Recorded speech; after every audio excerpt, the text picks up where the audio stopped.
Dating teammate ni Kai Sotto at AJ Edu sa Batang Gilas, Pilipinas, posibleng makansela ang kontrata. Head coach ng Koshigaya Alpas may inamin tungkol sa kanilang kupunan at AJ Edu nakapagtala ng double-double sa preseason. Sa kakalabas lang na update ng pinaka-legit source natin sa KBL ng Korea, kung saan naglalaro din yung iba pa nating mga kababayan bilang Asian import gaya sa Japan B-League,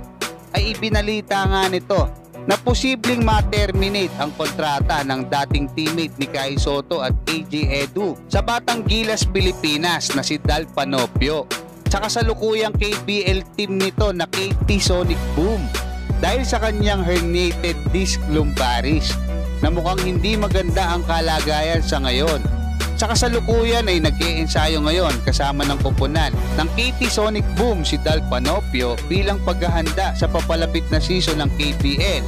Kaya nakakapanghinayang naman kung hindi matutuloy ang paglalaro niya dito, hopefully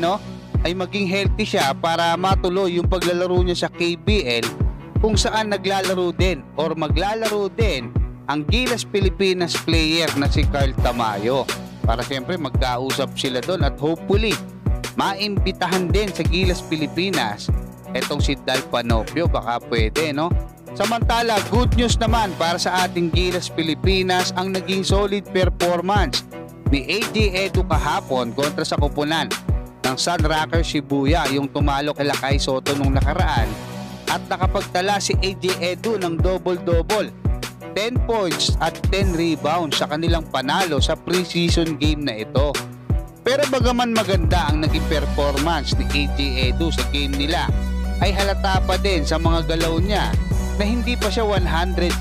mula sa kanyang pagkaka-injury. Pero good news na to para sa ating Gilas Pilipinas dahil most likely ay makakapaglaro na din ulit sa ating Gilas Pilipinas si AJ Edu sa laban nila kontra sa New Zealand at Hong Kong sa November. Kung magtutuloy-tuloy na at gaganda pa yung kanyang kalagayan para mas tumibay yung depensa at opensa natin sa ilalim kasama sina Kai Sotto at Junmar Pajardo. Andiyan pa si Japet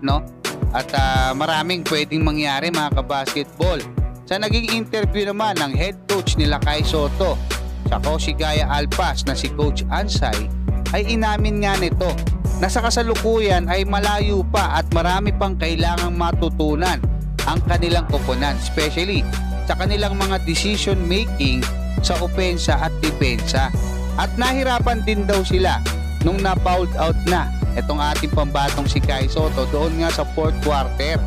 dahil lumiit na ang kanilang lineup, especially pagdating ng overtime, kaya natalo sila At aminado si Coach Ansay na may mga pagkukulang pa sila sa ilang areas na pagtutuunan daw nila ng pansin throughout the season. At paghahandaan na ng Koshigaya Alpas ang susunod nilang laban sa Japan B-League Champion sa Division 2 na Shiga Lakes na magaganap na sa September 28 sa kanilang home court. Hanggang dyan mga kabasketball, maraming salamat at God bless sa inyong lahat.